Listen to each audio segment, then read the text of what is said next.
um, that is why they came to this country. It wasn't because of any religious freedom. It was because they couldn't get the fundamentalist theocracy in Britain that they wanted. So they came to this land and carried it out here. All right. So I am not going to listen to the descendants of those folks tell me who is quote unquote legal and illegal. There's no such thing as an illegal immigrant unless you are talking about settler colonists. Those folks, the original folks who came here, stole land and genocided people. Those people are illegal, not people who are immigrating from their countries today because of US and Western hegemony and interference. No, the people who are immigrating from their countries because of the destabilization that the US government and its allies caused in their country, those people are victims of US imperialism. And they are not illegal. They can live next to me any day. I can be surrounded by those people. So we don't deal in people who are illegal here on Darker Than Blue. I just wanted to make that very clear before we get into this discussion, because I'm going to say the word illegal immigrants or the phrase illegal immigrants, but I want you to be very clear.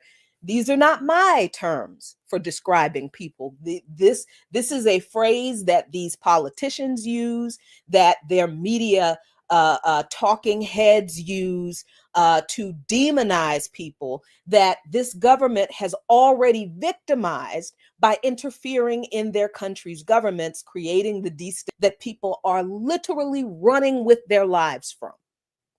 All right, so let's get right into this. According to Pew Research, and I know there's a whole conversation we can have about the validity of Pew Research, but it is one of the premier polling outfits in this country.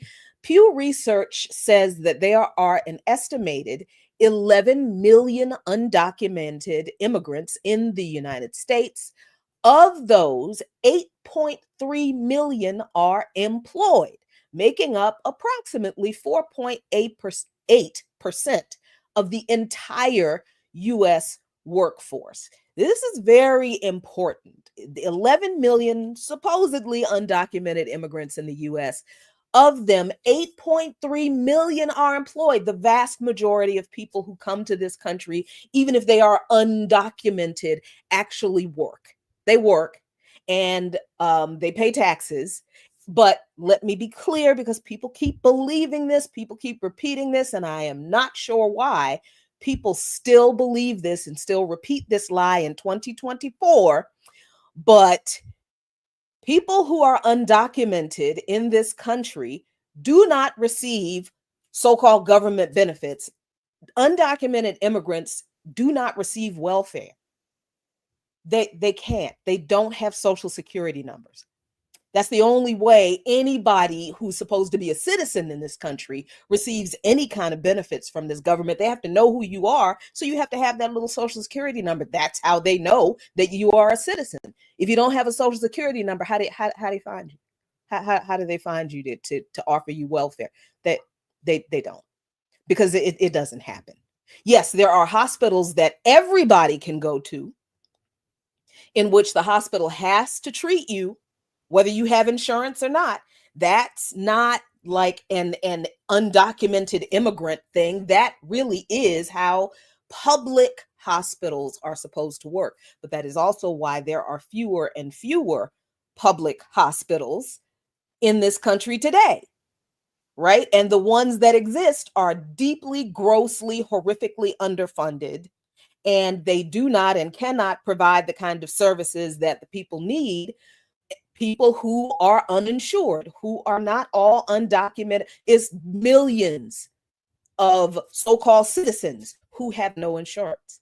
And they have to go to hospitals and get the public hospitals for the same kind of treatment that so-called undocumented people do. So imagine you are a so-called citizen, and I say so-called because we have to be in the midst of a very large public discussion about what our rights really are.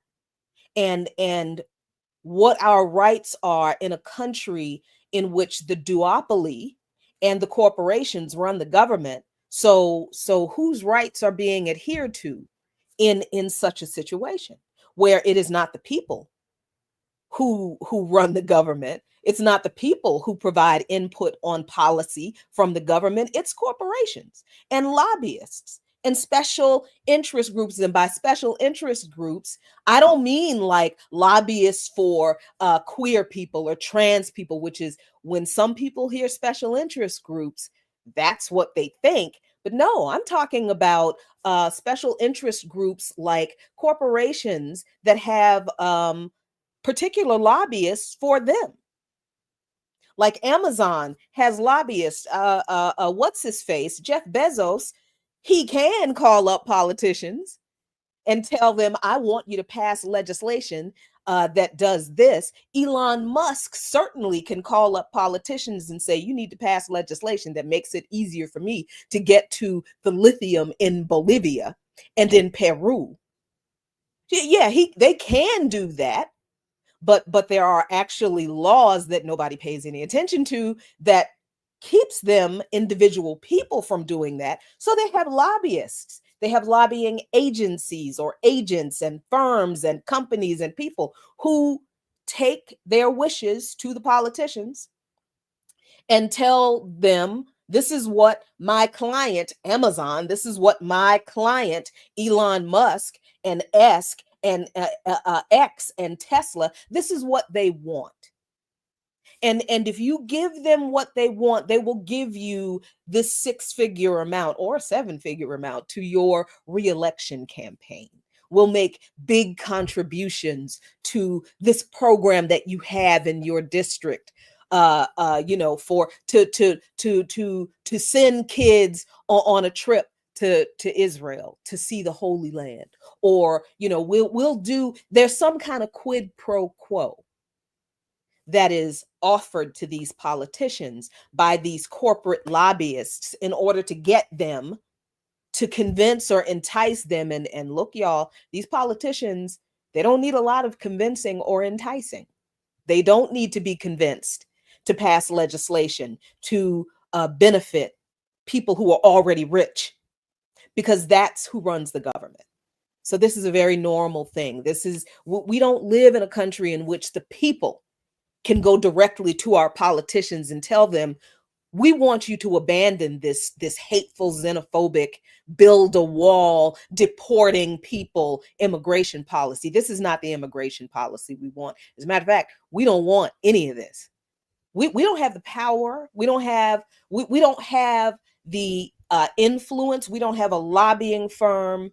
We don't have an advocate to go in front of these politicians for us. Now, we can do it. Yes, they make a show of allowing lobby days on Capitol Hill for certain issues. And I see the comments. Yeah, I guess people have not seen the recent Supreme Court decision that says that bribes are actually legal.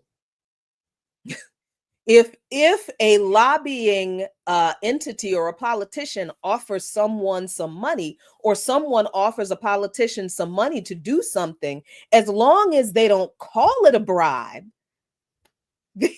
then that's okay. So telling me, pointing out that something is quote unquote illegal in a country in which the people who make the laws literally don't pay any attention to the legislation that does exist that tells them they're not supposed to do certain things. Half of the things this government does is illegal.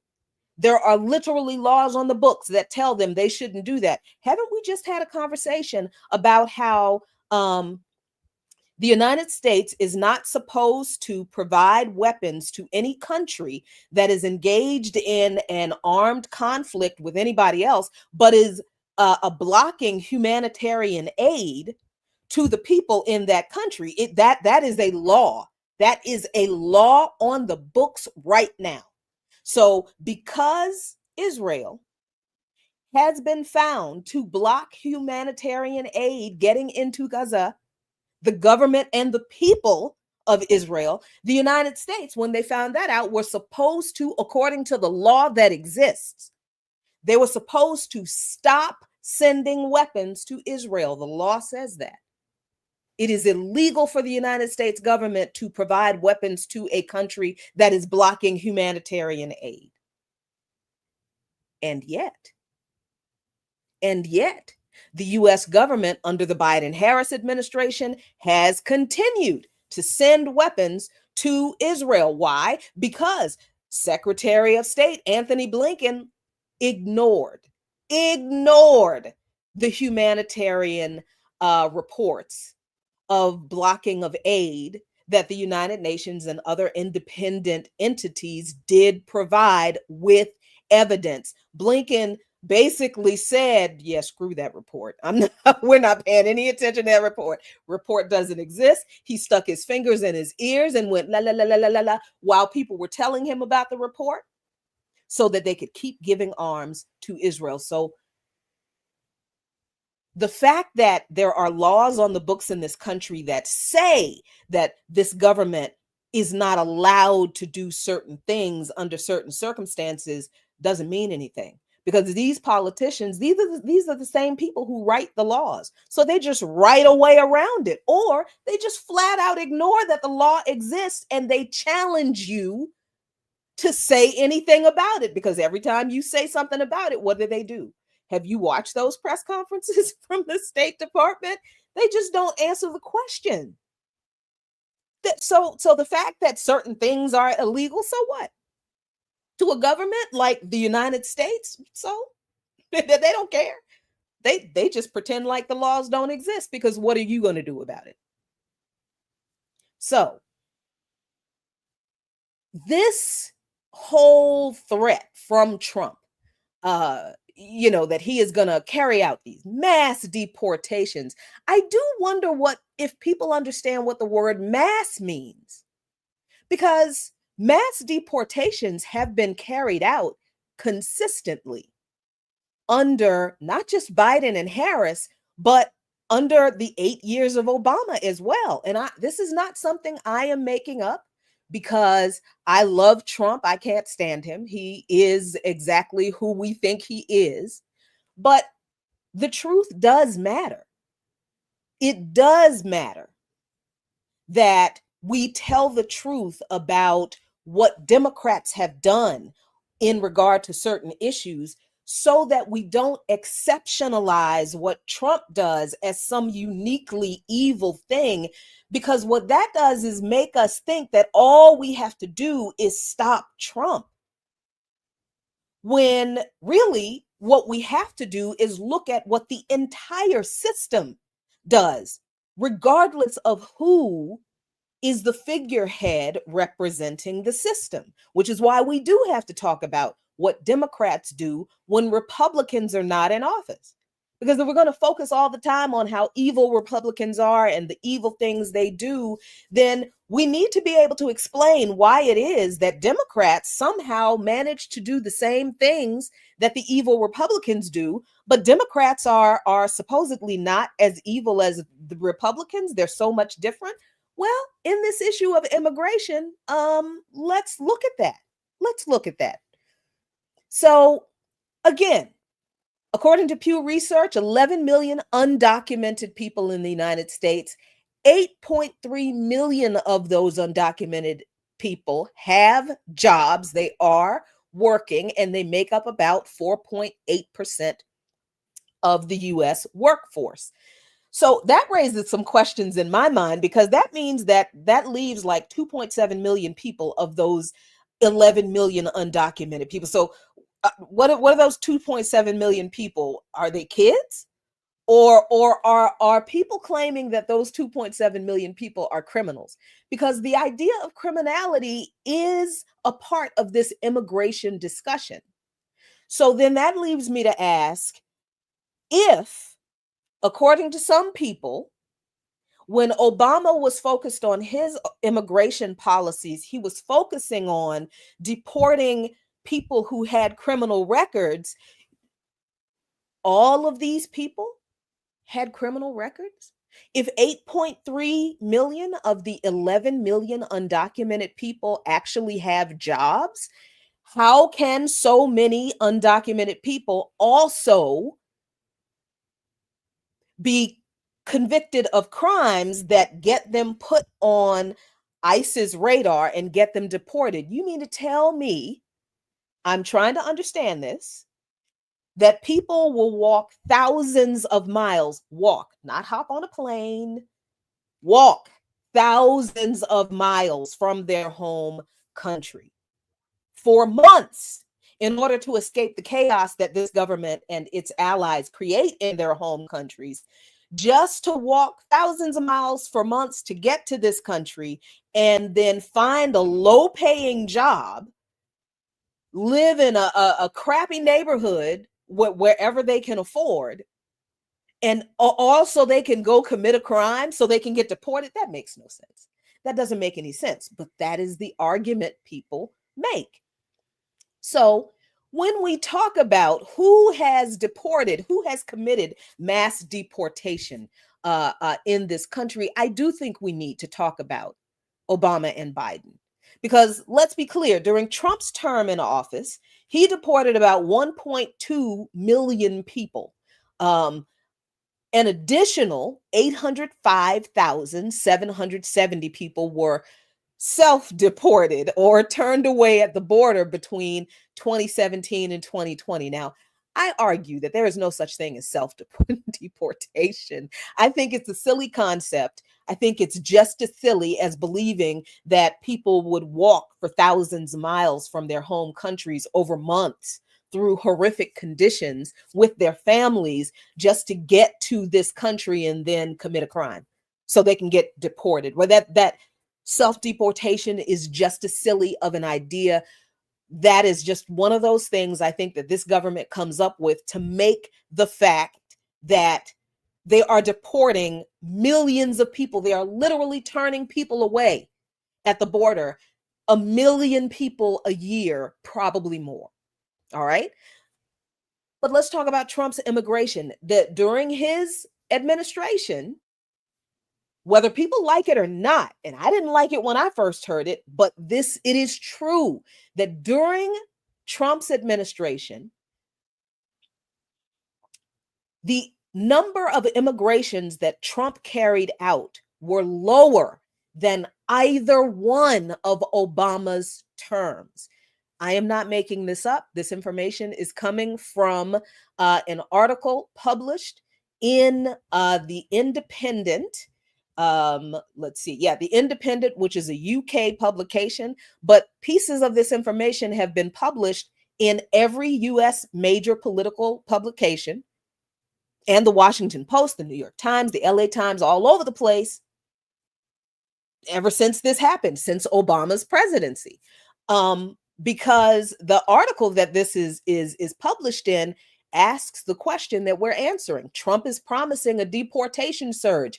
How many people did Obama, Biden, and Trump actually deport? This is an important question to answer if we're going to have this conversation. So during Trump's first turn as president, he deported about 1.2 million people through direct removal. Around 806,000 people were turned away at the border. But during Obama's administrations, his first term, he deported 1.57 million people, 1.5 million people more than that. And then his second term, just under that, 1.49 million people. In fact, this is true. This is not, I am not saying this because of any other reason than it is just true. Obama oversaw more deportations than any other US president in history. In the entire history of this country and presidents and deportation, Obama topped them all. Between 2009 and 2016, that amounted to over 3 million immigration orders, 3 million people actually deported.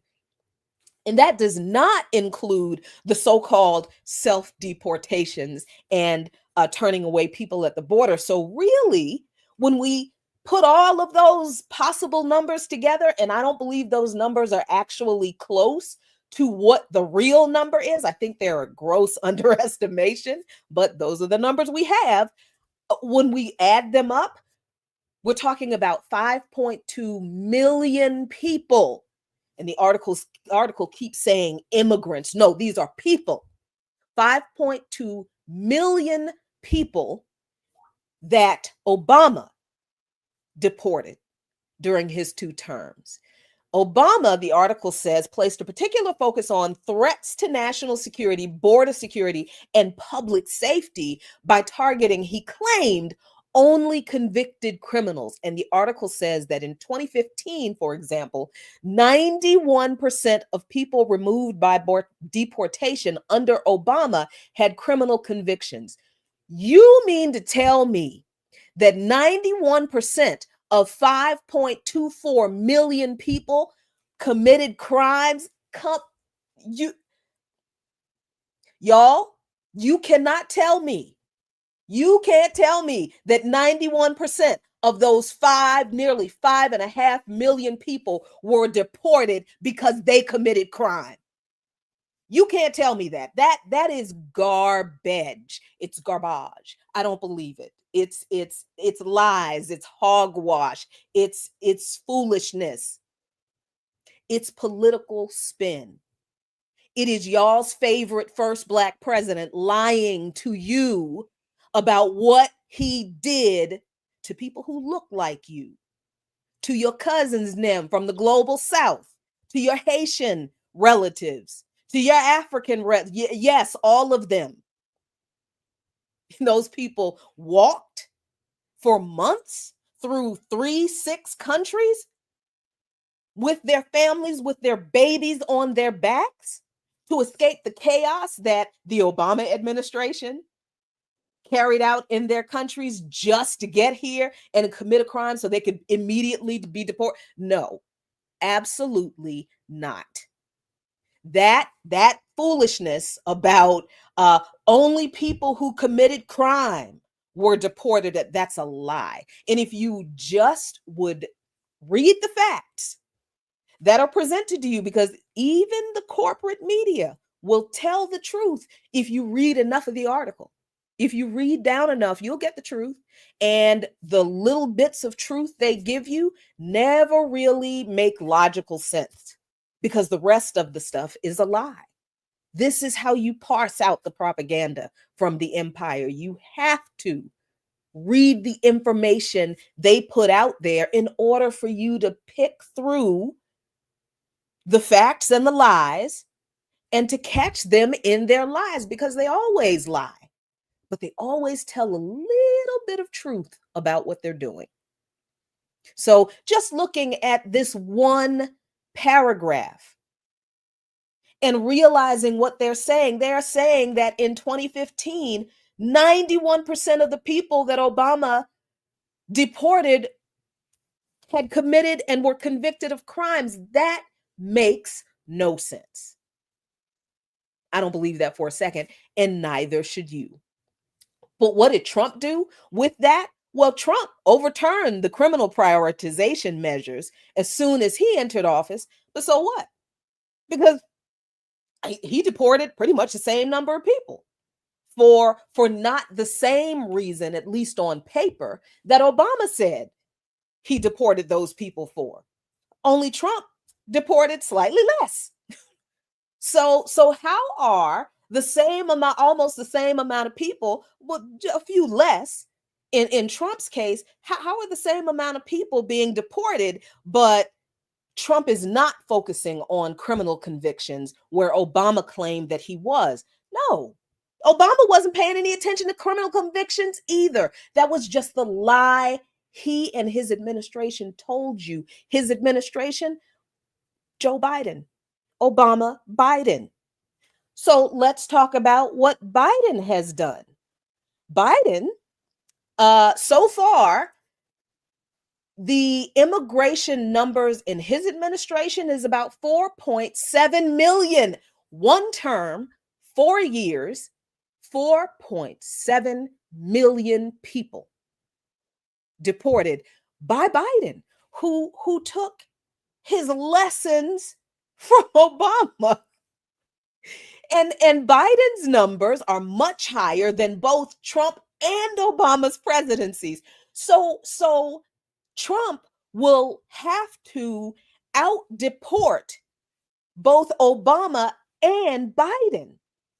And can he do it? I'm sure he can. It's a challenge that he is clearly up for embarking upon.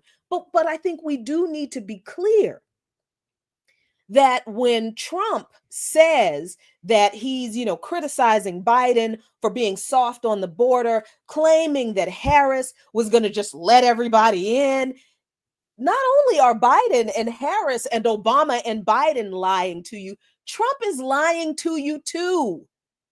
Trump is lying also, because the Democrats have not been soft on immigration, folks. They have not been. They just have not been openly, publicly, vocally, loudly xenophobic and racist and bigoted about it like Trump is, like the GOP is. But they have done the same things that the GOP has done. And Trump knows this. He knows this. Everybody in the GOP knows this. The immigration policies as they exist are a bipartisan effort. These horrible immigration policies are not just GOP operations. No, this is something that the Democrats have done too, and that's what these numbers bear out. The numbers that we don't want to talk about, the numbers that we pretend aren't happening still when a Democrat is sitting in the white people's house. You heard me. I said it. Because anytime this is the policy of this country, that house does not represent all of the people. No, that house belongs to a certain group of people, and it ain't us. Because the policies that come from that place and the domed building, not even 10 miles away from it, not even 5 miles away from it, policies that come from that domed building don't represent the people either. So that's not Congress is not the people's house either. That's the rich people's house. Congress and the White House, the rich people's house. Or you call the rich white people's house, whichever one. But these are not policies. These immigration policies don't have anything to do with what the people want. And the Democrats and the Republicans they're not even opposite sides of this discussion, of this issue. Democrats and Republicans are on the same side on the issue of immigration. And it is far, far, far to the right of anything the people want. We have to take a little break for a station announcement. So our fantastic producer, I believe we have a promo for an upcoming WPFW event that you absolutely should learn about, know about, and show up at. So producer, what we got?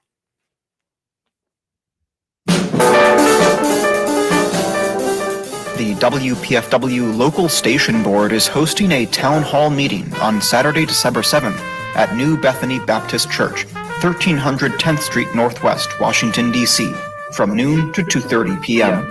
Plenty of off-street parking is available.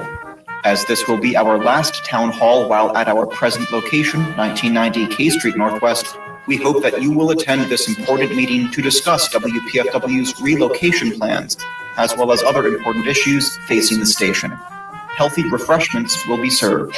We hope to see you there.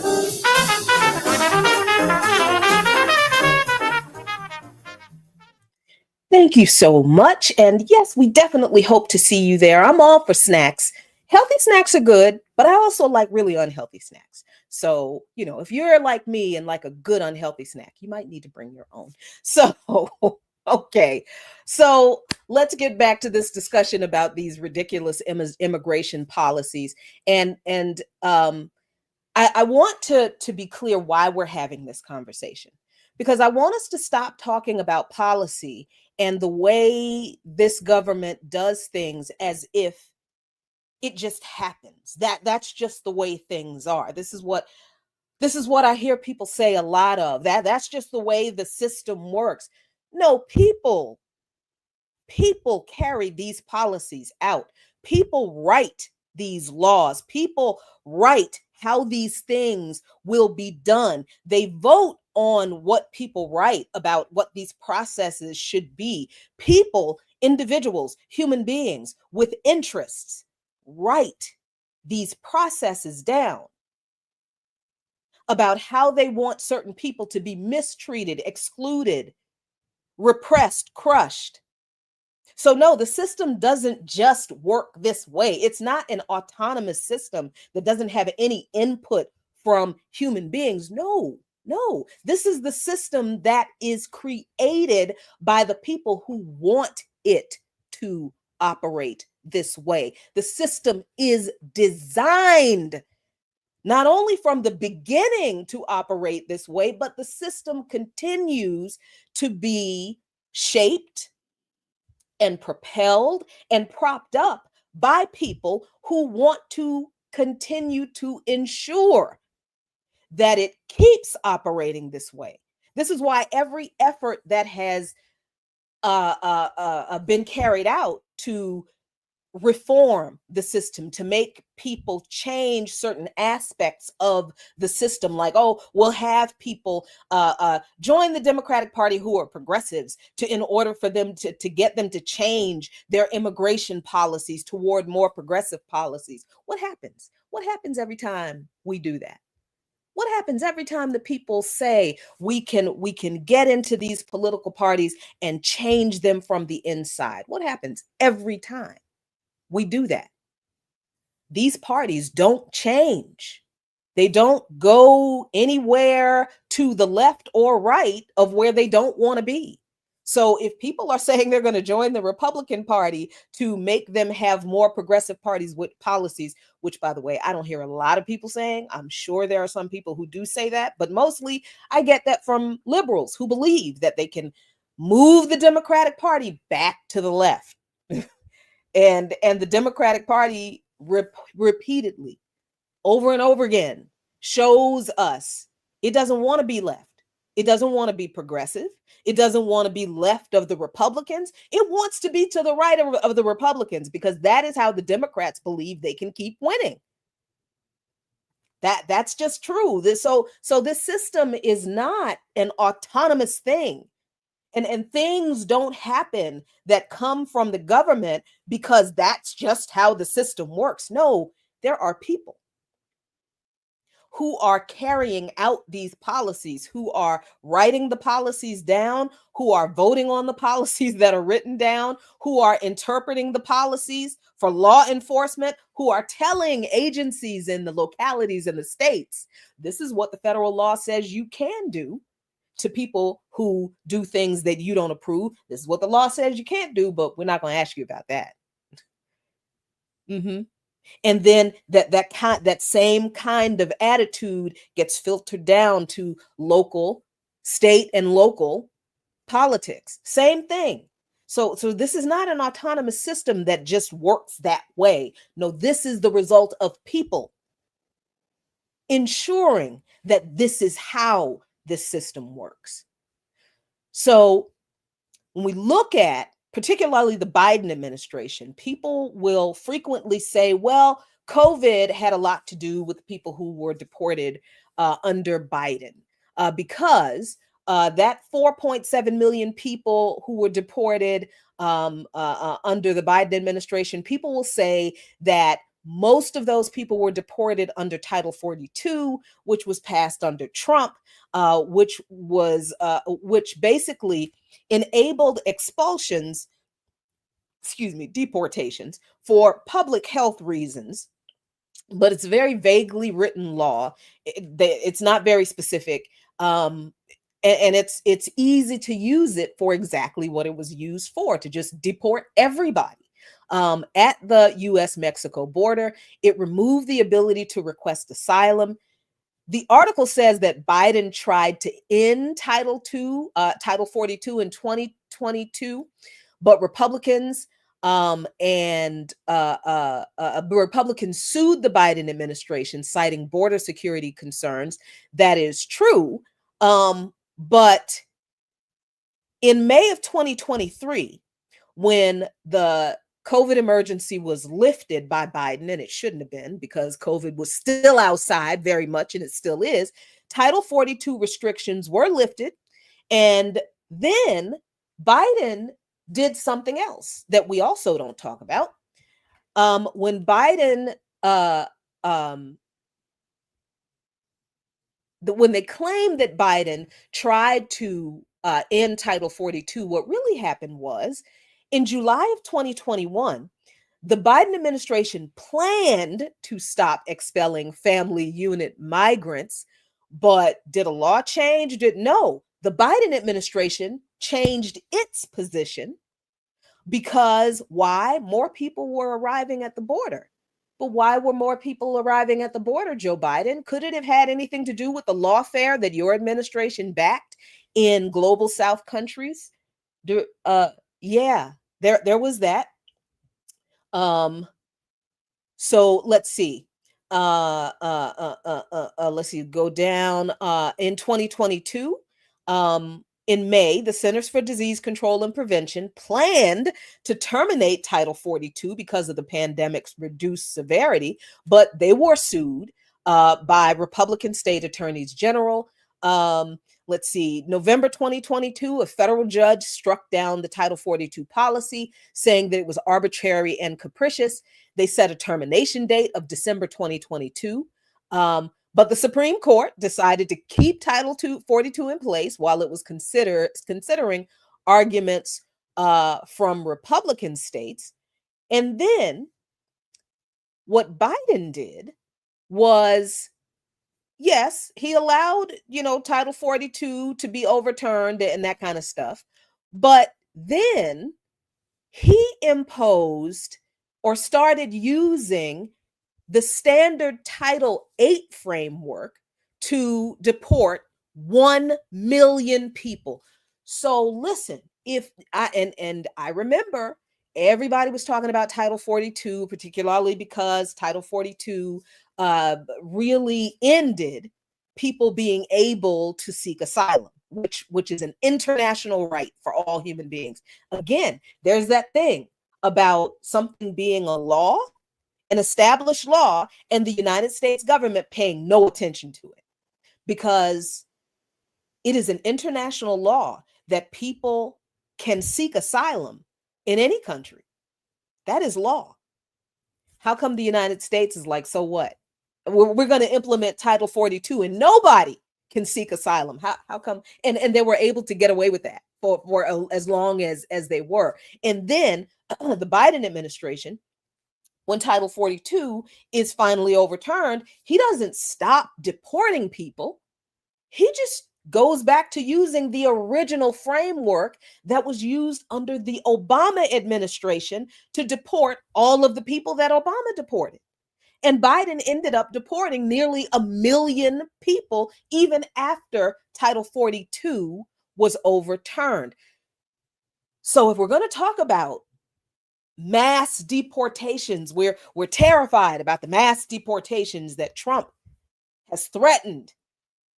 I would like to know where people's terror was when the Biden administration was mass deporting people.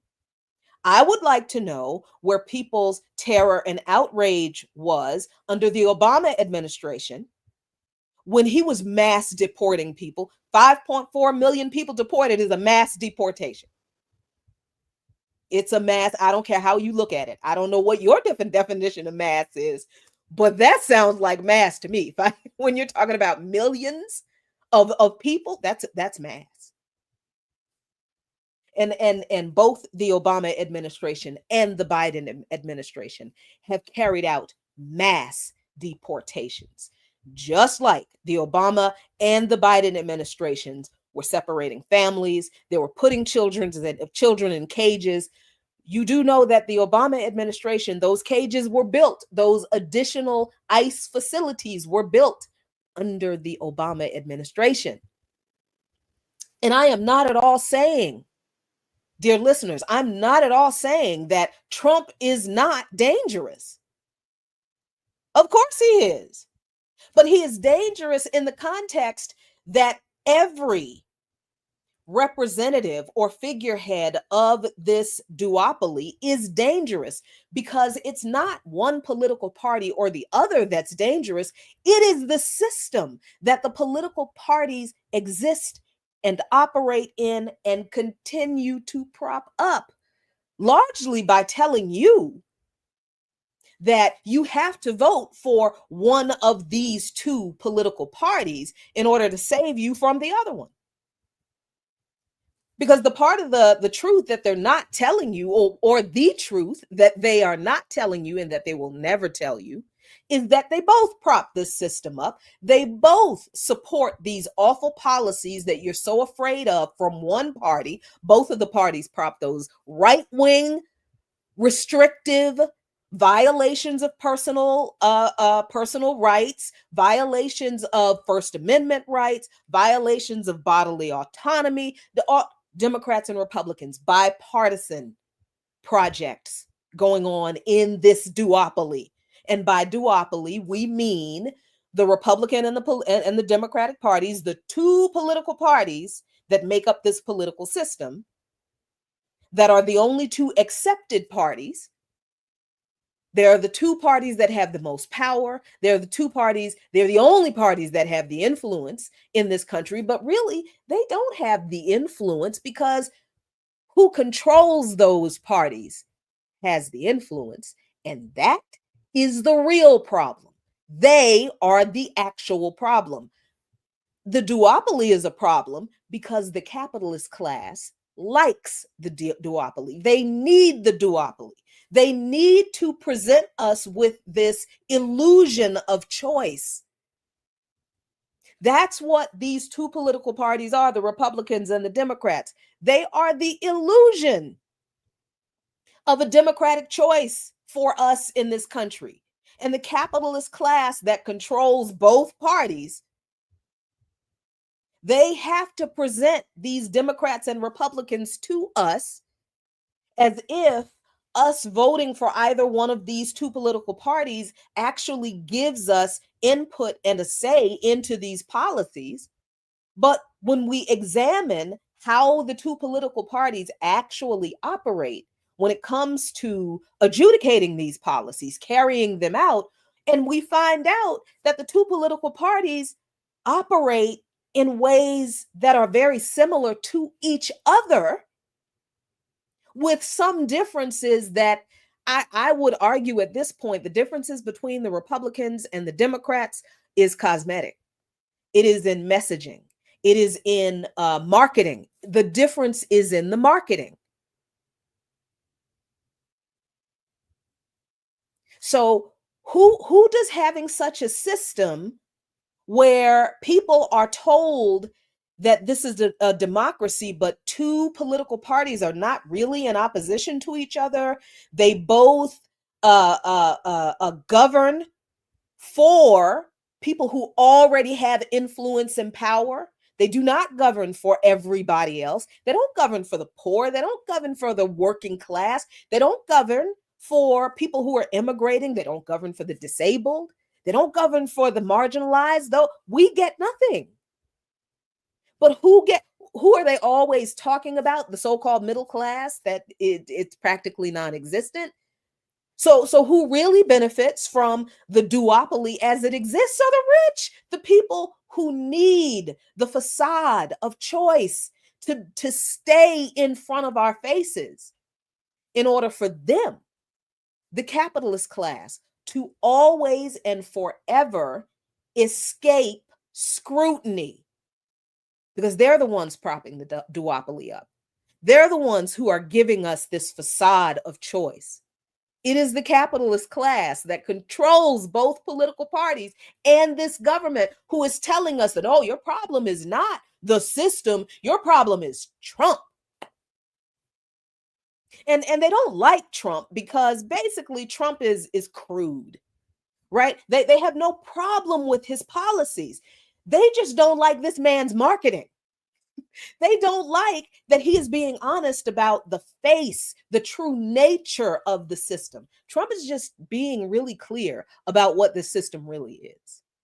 Obama and Biden and Clinton before them and Jimmy Carter before them.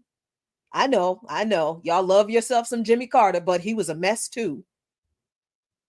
All of these Democrats have all contributed to the quagmire the people are in. Not the situation we find ourselves in. We didn't stumble upon the situation we're in. No, this is the situation they put us in.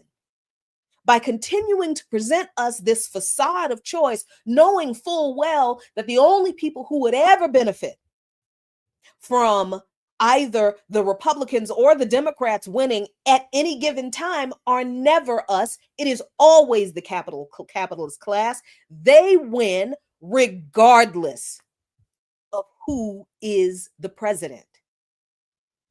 They are the primary contradiction, the capitalist class, the imperialists. And time flies when we are having a really good time, but I think I need to leave you with 2 books. No, I'm not going to tell you to read that one. I'm going to tell you to read Blood in My Eye by George Jackson. And then I need you to read a fantastic book written by a comrade, colleague, and friend, Margaret Kimberly of the Black Alliance for Peace, editor of Black Agenda Report. She wrote a fantastic book called Prejudential, and it is a documentation of all of the horrible imperialist, anti-people focused deeds of every U.S. president who has ever existed, who has ever U.S. presidented. This idea that Democratic presidents are better than Republican presidents, and particularly that we, the people, can organize better, or that we would have an easier time organizing under, or that we would have an easier time negotiating with Democrats than Republicans. I need you to read Prejudential by Margaret Kimberly with an L-E-Y at the end. Get it from wherever you can get it, so you can disabuse yourself of this idea that Democrats and Republicans have ever governed in a way that has been substantially different from each other. Yeah, they say different things, but when it comes to what they actually do, this is why we need to have a conversation about policy and not just campaign slogans and campaign promises. So, thank you all so much for joining me on this fantastic Friday edition of Darker Than Blue. I hope you learned a little bit more about the immigration situation. But what does this mean? What does this mean for me? What it means for me is that I don't like immigration policy, period. I don't believe in it. I don't believe that immigration is a problem. Our people have been trading together, have been visiting each other, have been going through other's countries for millennia. Borders are not things that we created. Borders are capitalist, white supremacist, pan-European tools of domination and separation of people. I don't like immigration policy. We don't need immigration policy. What we need is the destruction of this duopoly, the end of U.S. Western imperialism and hegemony, and freedom for all people so they can live in peace without militarism, war, and interference from anybody, particularly from this piece. That's what I'm for. What y'all for? Thanks so much for joining, for listening. Appreciate you so much. Stay tuned for Garland Nixon and News Views. And then after that, get yourself a glass of wine or your favorite libation. Turn your radio up and listen to the fantastic programming, musical programming for the rest of the fantastic Friday here on WPFW 89.3. We are changing the world. We're not trying. We're changing the world, one broadcast at a time. See you next week. Peace.